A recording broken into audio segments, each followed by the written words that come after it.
तर उद्धव ठाकरे आणि राज ठाकरे यांनी वरळीतील ब्ल्यू सी हॉटेलमध्ये पत्रकार परिषद घेत आज दोन्ही पक्षांच्या युतीची घोषणा केली आहे। यावेळी उद्धव ठाकरेंनी आपल्या आक्रमक शैलीत भाजपचा समाचार घेतलाय।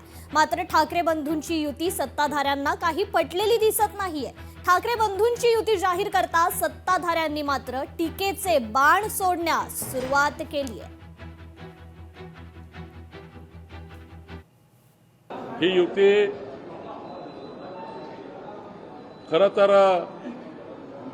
या राजकीय जे अस्तित्व आहे ते राजकीय अस्तित्व जे आता लयात चाललं आहे ते लयात गेलेलं राजकीय अस्तित्व टिकवण्याचा हा एक प्रयत्न आहे। पण महाराष्ट्राची जनता महायुतीच्या मागे उभी आहे। महाराष्ट्राची जनता ही विकसित मुंबई विकसित महाराष्ट्राकरता मतदान करणार आहे। युतीची चर्चा मला वाटते की आपण सगळे जास्त प्रमाणात त्यांना फुटेज देण्याचा प्रयत्न करत आहे। दोन भाऊ एक येत आहे, खूप चांगली बाब आहे। पण युतीमध्ये ॲज अ फॅमिली ते एक होत आहे, ते वेगळी गोष्ट आहे।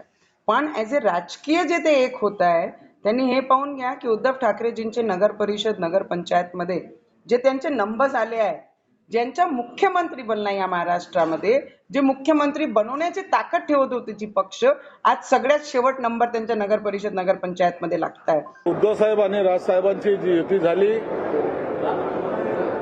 खऱ्या अर्थानं महानगरपालिकेच्या निवडणुकीच्या दृष्टिकोनातून झालेली ती एक युती आहे।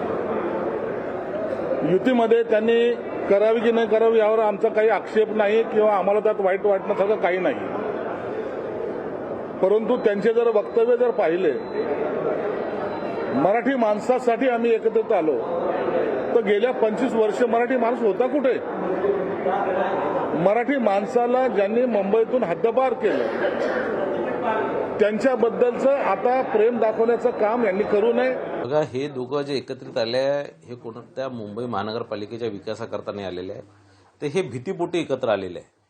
हे दोघं ज्या प्रकारे विधानसभेच्या निवडणुकीमध्ये उबाठा आणि मनसेचे हाल महाराष्ट्राच्या जनतेने केले, त्याच प्रकारे आता नुकत्याच झालेल्या नगर परिषदेच्या निवडणुकीमध्ये ज्या प्रकारे या पक्षांचे हाल महाराष्ट्राच्या जनतेने केलेले आहे, आणि म्हणून भीतीपोटी हे दोघं एकत्रित आले। वर्षानुवर्ष मुंबई महानगरपालिकेला लुटणारे वर्षानुवर्षांची सत्ता होती, आणि वर्षानुवर्ष ही सत्ता आता जी हातात वर्षानुवर्ष सत्ता आली आणि त्याचं मलिंदा खाण्याचं काम यांनी केलं, त्या आता कुठेतरी हे हा जो एक इन्कमचा सोर्स होता हा कुठे बंद झाला नाही पाहिजे, आणि म्हणून हे दोघं एकत्रित आलेले आहे। उद्धव साहेब आणि राज साहेबांची जी युती झाली खऱ्या अर्थानं महानगरपालिकेच्या निवडणुकीच्या दृष्टिकोनातून झालेली ती एक युती आहे। युतीमध्ये त्यांनी करावी की नाही करावी यावर आमचा काही आक्षेप नाही किंवा आम्हाला त्यात वाईट वाटण्यासारखं काही नाही। परंतु त्यांचे जर वक्तव्य जर पाहिले, मराठी माणसासाठी आम्ही एकत्रित आलो, तर गेल्या 25 वर्ष मराठी माणूस होता कुठे? मराठी माणसाला ज्यांनी मुंबईतून हद्दपार केलं त्यांच्याबद्दलचं आता प्रेम दाखवण्याचं काम यांनी करू नये। ते एकत्रित आले याचा मला आनंदच आहे। ते एकत्रित येण्यामुळे फार काही घडेल राजकीय दृष्ट्या, असं जर कोणाचा समज असेल तर तो बाळबोध समज आहे। काही माध्यमं तर असं दाखवत होते की जणू काही रशिया आणि युक्रेनचीच युती होते आहे, तिकडनं झेलेन्स्की निघाले। ज्या प्रकारे मुंबईकरांचा विश्वास।